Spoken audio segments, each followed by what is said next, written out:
န်လျာရင်ကြောမှပြောခဲ့ရငါအမှားကိုအမှန်မြင်ကြာကိုအငတ်ထင်းမစင်ခြင်းမတွေ့တော့ငင်းမော၍သာရန်ကရှောက်လို့ပဲမာ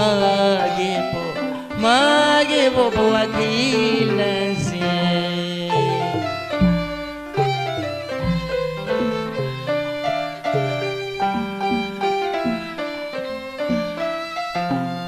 လောဘ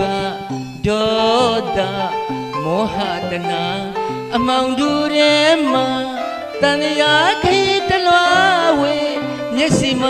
လူလန်းစားပျောက်ရှာတယ်ထဲအောင်ရဲ့ဆုံးဆန်းက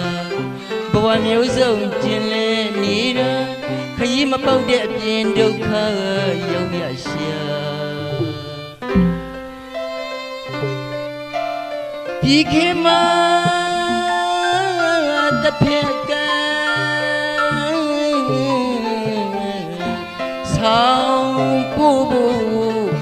ဖောင်ကတို့အတီးတီမမီတော့ပဲလွှဲခဲ့ရသည်အကြောင်းရင်ကံမွေတန်တရားတဲ့တဝဲ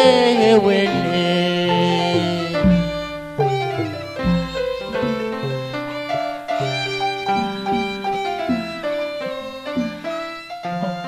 ဗုဒ္ဓဘာသာနွယ်ဝင်သူတော်စင်များတွေပန်းတိုင်ရောက်အောင်လေးလမ်းထွင်ကြပါပြီမကောင်းတာတို့ပေခွာပြီကောင်းတာတို့ရှာလီဘဝဇတ်သိမ်းမှာဒုက္ခကျင်းအောင်ကံကောနန်းသခင်မြစ်တေရှင်တဖောင်သာကြံနေသည်ကျိုးစားအားထုတ်ပါအမှန်နှီးဘဝခရီးလမ်းစဉ်လွှဲခဲ့ပြန်ရင်ပတန်တရားမွေးပေါ်ခဲလို့တော့မယုံနိုင်ပြီ